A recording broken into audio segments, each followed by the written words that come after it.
ஆடி மாத வளர்பிறை பஞ்சமியும் இருக்குதுங்க.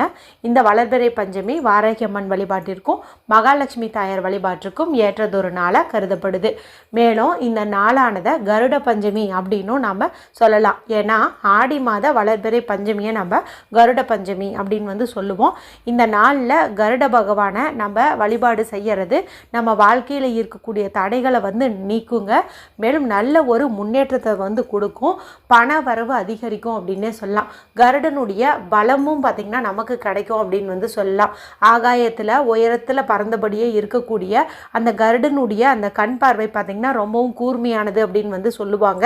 சக்தி வாய்ந்த அவரை இந்த நாளில் நம்ம நினச்ச வழிபாடு செய்யும்போது நம்முடைய வாழ்க்கையில் இருக்கக்கூடிய சின்ன சின்ன பிரச்சனைகளும் கூட நீங்கும் அப்படின்னு சொல்லலாம். மேலும் இந்த கருட பஞ்சமி நாளை கருடர் அவதரித்த நாள் அப்படின்னு சொல்லலாம். அடுத்ததாக பார்த்திங்கன்னா மகாவிஷ்ணுவிடம் வரம் கேட்டு